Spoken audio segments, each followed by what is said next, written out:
That comment is so stupid, I literally feel bad for your dog. I mean, you've sent me like 7 long messages. You want my attention. You've got it. You've called me the problem. You said the young generation are a problem. You've called black Americans racist. You've said all these people are. Is that projection speaking? Because historically, that's not even accurate. He also makes these videos where he speaks to white racist people, telling them how if they really want to be racist, they have to stop using things that were invented by black people. And these videos actually really have them mad in the comments. Today's video, shout out to Eric for sending this in. It's a video of this white man on TikTok sharing why he stopped being a racist. So let's check it out. Why I stopped being a racist, part 1. I've been asked probably well over 1,000 times in the comments and messages why I chose to confront my own racism and my prejudice ideology. So I thought I'd just have an honest conversation with you and break it down over a few parts and let you see into the mind of someone like me, the way I grew up and the man I'm becoming. Now here's the crazy thing. I've only ever known one racist in my life for sure, and that's me, because I can't speak into the hearts and minds of another human being and what they think and feel. That's not fair, and that's prejudicial of me. So I'm the only one I've ever known, so I feel I can speak with authority about this. I'm not calling out other people who are.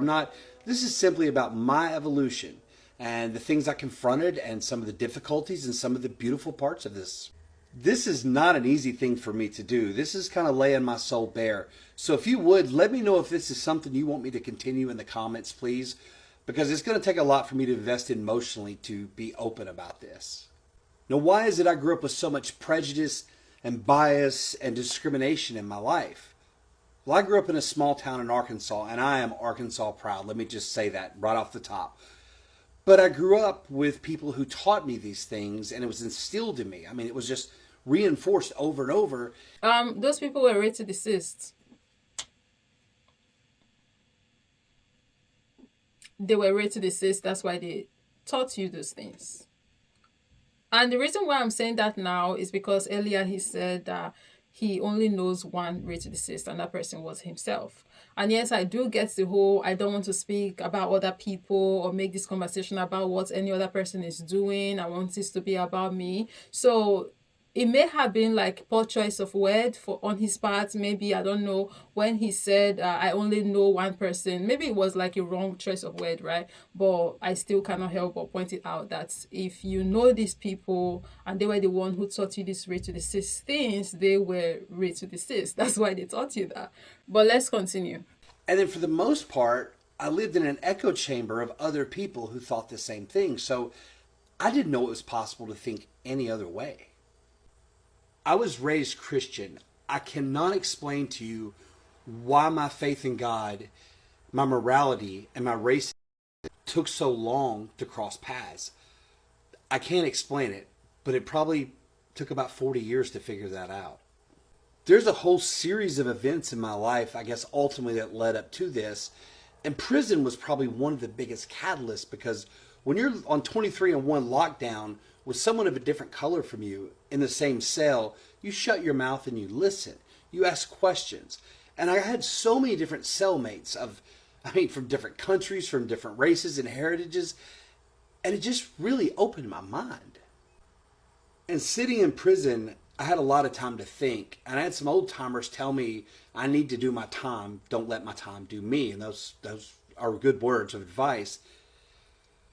But I started digging deep into myself and my flaws, and because I was probably the biggest asshole I knew at that time, and I wasn't proud of that at all.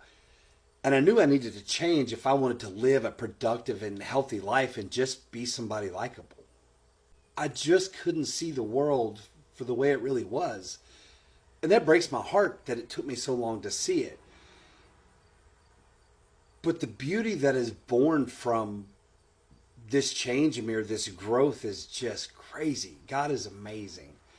So if you want me to continue this, let me know and I'll do a part 2. So I actually went through this man's page to see if I could find a part two, maybe if he did a series of some sort, and see what more he would share that actually made made him start rethinking the things he was taught. Or I could not find part two, or maybe a series folder talking about this. But I guess the good news here is he was able to see right through the BS of what racism is. Going through his page, he's doing the work not only on himself, but he's trying to, I would say, make the other racists out there, trying to make them see reason, I guess, so they can stop being racist. Do I understand that black people are racist and violent towards white people? They target the weak, not me. Stop feeding racism. That's crazy. Like, just reading that first sentence is crazy. That black people are more racist and violent towards white people. Is that projection speaking? Because historically, that's not even accurate. That comment is so stupid, I literally feel bad for your dog. I mean, you've sent me like 7 long messages. You want my attention. You've got it. You've called me the problem. You said the young generation are a problem. You've called black Americans racist. You've said all these people are racist. And then you go on in your comments to say most people aren't racist. Now, you're trying to preach this we don't see color, I don't see color thing, which is absolutely the dumbest thing I've ever heard. I absolutely see color. I used to be one of those idiots who said I didn't, and I didn't understand how offensive those words can be to a person of color. Because I've got almost 100,000 comments on my videos, and do you know what I have never seen? I have never seen a person of color say, I don't see color. Hello? Do you realize for so long in this country, people who look like me treated people of color subhuman or less than, right? And you got to understand, people I have never met and will never meet and don't know picked this fight. And you're like, well, I didn't know him. Don't you understand? If somebody had shot my grandpa and I was a little boy and I was devastated and went through that, I very well could be a man who might grow up and want to take vengeance for that. And then that gets passed on generationally. And now we get to a point in white America where we say, well, I don't see color. You're literally minimizing someone's heritage. You find anybody, Dominican, Puerto Rican, Mexican, Guatemalan, African, Asian, Native American, white, Irish, Italian, Spanish, any heritage in America, and we're all proud of our heritage. Why can't we acknowledge that heritage, but just show love and respect equally? And you think I use this under the guise of racism, that I'm pandering? For what? I publicly outed myself as a former racist. What am I pandering to? I'm just trying to be transparent and show respect and love for people who don't look like me and all the contributions they've made to improve all of our lives. And that's wrong. Now, sweetheart, if that word offends you, kick rocks. I'm from the South. I say that and darling a lot. I've got over, was it 500,000 likes that agree with what I'm saying, that in these 4 videos that, hey, there's truth to that. I also say if. I give everybody an out. I also hand everybody a paintbrush. And you, darling, took it and painted yourself into an itty bitty tiny corner. Now, I don't know you, and I'm never going to say you're part of the problem, but I'm going to say you're not really helping with the solution. Think about that. Have a great weekend. He also makes these videos where he speaks to white racist people, telling them how if they really want to be racist, they have to stop using things that were invented by black people. And these videos actually really have them mad in the comments.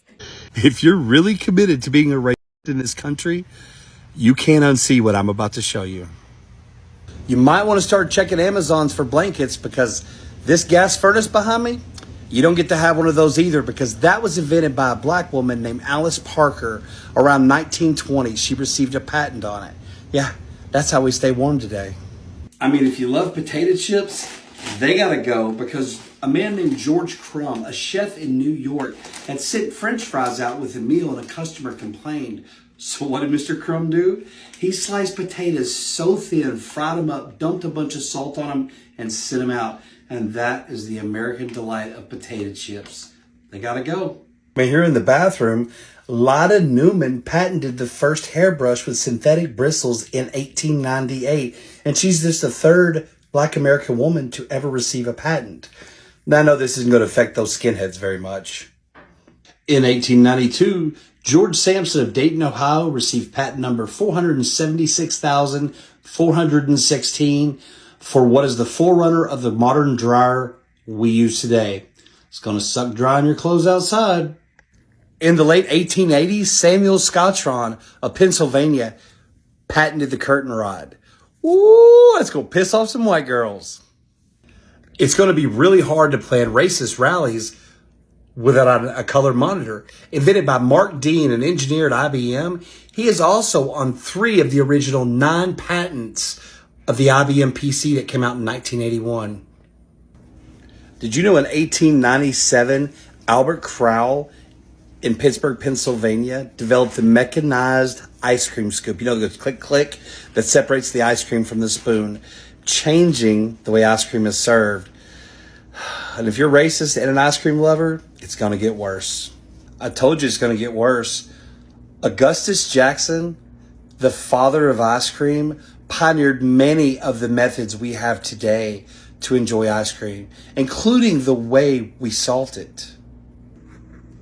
Another thing about being a racist, you're going to have to give up the freezer and frozen foods, because Frederick McKinley Jones of Ohio, who was orphaned at 9 years old with a 6th grade education, a young biracial boy, grew up to invent Thermo King, which is the reason why we have frozen foods that are shipped and stored in stores and our homes. You got to give up ice cream and frozen pieces? So if you still want to be a racist, there are some things you're going to need to purge from your life. If you would, just put it out on the curb. I'll send some trucks around to pick it up, and we'll go give it to real Americans who really need it. Really, when you think about it, how are you a racist person? How are you anti-Black people? And you're using all of these things that were invented by them. That don't make sense. If you really are anti these people, if you really hate them like you say, stop using the things that they created. Do you see that little doohickey on the wall right there, that little white thing? That's called your thermostat. That's how you control your AC. That was invented by David Crossway, who got his engineering degree right here in Indiana at Purdue University. He's so cold, he designed the heating system for Radio City Music Hall and Rockefeller Center. Sorry, racists, no AC this summer. This is really going to mess your shit up. The porcelain toilet as we know it was designed by Thomas Elkins in 1872. Hey, come here. How many races does it take to change a light bulb? None. They don't want to be enlightened. Which is too bad, because the carbon filament in the light bulb that we've grown up and used, you know, that lights up really bright, was invented by Lewis Latimer, who's one of the chief engineers for Thomas Edison, and he helped design the telephone with Alexander Graham Bell. I mean, you can't even do something as simple as open the door, because that door handle was patented in 1878 by Osborne Dorsey. Yeah, sorry guys. I mean, I guess you probably were raised in a barn. And if you think you want to call all your buddies to come meet you at the laundromat so you can wash your white sheets together, because let's face it, if you're still a racist, you don't have a dryer, you don't have a gas furnace heater, you don't have a thermostat to control your AC, you can't open your doors without a doorknob, and you especially cannot call your buddies without the cell phone. You're going to have to get rid of these, like I said, because Henry Sampson, a Black genius inventor, patented and invented the gamma ray process, which uses radio waves to transmit and receive audio signals, which is what makes cell phones able to communicate with each other, and changed all our lives significantly. Listen, in all seriousness, if you still really, really are committed to being a racist, it's getting hard in the yard out here for y'all, because I've now made you aware of some things that you didn't know. And this is just a tiny tip of the iceberg of all the ways people of color have improved our lives in measurable and quantifiable ways. Our world would not be nearly as far along as it has without the inventions and contributions of all these Americans. So, again, I hope that this opens your eyes a little bit to how much white and black culture are actually intertwined in a good and great positive way. Have a great evening. Thinking about things that black people invented, I don't know if I've said it on here before. Like, it always really pisses me that I got to find out very late the contributions black people, African American people, and even Africans, even like the collective contributions that we as a people, regardless of wherever it is that we're located, the things that our people have brought forth, contributed to civilization, the different inventions that today makes our life very easier, right? And makes life even fun. I hate that it took me so long to learn about these things. I wish these were things I learned about in school. What caused me, a former card carrying racist, to change my perspective and see the world like I do now? I knew this question was coming. Been asked me a lot of times, and I didn't know how I wanted to verbalize it. You know, I dated a girl with biracial kids years ago that I adored and loved. You spend 23 and 1 with a person of color in a prison cell. You get to know them really well. You have to get along. You ask questions, you listen, you learn. I mean, I'd love to tell you it's all these experiences, but being transparent, truth be told, I didn't have the strength and courage to do this on my own. I lacked that to have enough to fight this disease, is the best way to say it. So I give absolute credit to God because he set me on this path. I realize I'm called to serve, and other people, by that I mean, and he pulled back the curtain. And I've always been the type of man, once I know something or I see something, I can't unsee it or unknow it. Now I might have stayed willfully ignorant to some things because I know how the man I am. Once I know it, it's going to change me. So I might have purposely ignored things. I'll admit that. There are moments where I found myself in situations like that where I am so scared with finding out the truth. Sometimes you even know that, like, you already know what you're going to find when you get there, when you put yourself on that journey, or start asking yourself certain questions. You already know what the answers are going to be, and sometimes you don't like it, right? So because you know you don't like it, you turn a blind eye to the answer that you're even seeing, to the questions that you have, because you don't want to deal with that fact. You don't want to accept it.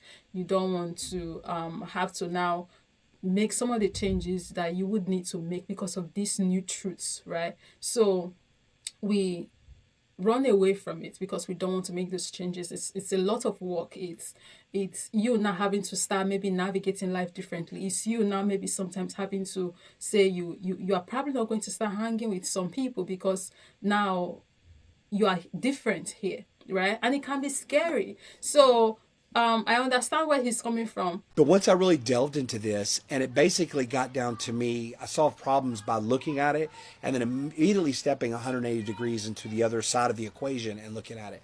So I asked myself two easy questions, and have you ever never met anybody who can answer them? The first one I asked myself, what did black America or people of color ever do to me? Now, I'm not talking about having a beef with another human being as a person of color. I'm talking as a whole, as a community. Thought long and hard about it. Couldn't answer it. And then I asked myself, what has the shield of race, this powerful kryptonite against black people, how has it protected me? It hasn't. It never will. My is a disease of the heart and mind. And one of the hardest parts about this journey is you're going to have a identity crisis or crisis of character because you have to admit that your character is flawed, it's corrupt, part of it, and that you're wrong, and you've been taught wrong, and you've believed wrong, and you were just fundamentally wrong. And that is hard for a lot of people's egos. But I'm going to tell you, when you come on the other side of this and you get past this and you learn to forgive yourself for thinking this way about people you don't even know, because you're going to have to do that. But once you do, the world is so beautiful. The colors are brighter. The sound is more melodious. Things taste better. You have a different perspective. It's healthier. It's hard. It's something I will fight subconscious bias for the rest of my life. But it's a fight I'm now prepared for. Hope that answers your question. Have a great evening. The reason why I really wanted to make this video is, you get to a point in your life where you start to want to look at things from a more broader perspective. And As an African person, as a black person listening to this, in as much as yes, racism is a terrible thing, but there are other terrible things as well. I want to bring this back home. I want to bring this back to us as a people, African people, black people, and how we relate with one another. Because there are some other terrible things that we to do as well. And they have got to come a time where we need to start actually addressing these things. But I do want us to open our minds and deal with the other not so good ways we think about each other. The other stereotypes that we have that are detrimental to us, not only on an individual level but on a collective level. Because when we talk about tribalism, for example, that is problematic. That is a thing. Yes, we can talk about the history of tribalism, how it started with them colonizers, how they pitted us against each other, and this, that, and the other. And yes, we can have that conversation. It's a conversation that I've had a few times in my lifetime on this platform, on TikTok, in real life, right? It's history. We can talk about that, but at the end of the day, what happened has happened. Now, this is the fact. This is the case. What are we going to do to change this? Because tribalism takes nobody nowhere positive. It causes problem, it causes division, it is not good. And the things that bring about tribalism is holding these things, like the guy said in his video. His stereotypes is, oh, your mother said something sometime about somebody and you just run with it for the rest of your life because your mother said. Regardless of whatever the reason that is driving this hate, whether it's inter-race or intra-race, whether it's inter-ethnic group or intra-ethnic group, it's still terrible. And it's still a problem. And saying all of this to say, I don't want to take away from the problem of racism, right? But at the end of the day, if we want to be honest with ourselves, in order for us to have a nice, peaceful world, there are a lot of things that we do need to shed. A whole lot of nonsense that we do need to shed. Because guess what? If we do get to a point where we eliminate racism, we still would not have the most peaceful world. We still would not have the most love-filled world. We still would not have the most kumbaya-ish world because other issues still exist. If we're to get rid of racism today, these other things exist. And they collectively cause pain. They collectively sometimes could even lead to some kind of war that is going to cause people unaliving, cause trauma. These little things, at the end of the day, they come together and they form this huge problem, right? They form this huge problem that is collectively holding all of us back. Well, anyways, these are my thoughts. They may have been, for the most part, very random, and I went on several different tangents, I think, but what are your thoughts? Let me leave the floor open so you can come in and share with us in the comment section. Let's continue this conversation there. Thank you very much for watching. And of course, as always, I'll be catching you guys in the next one. Bye.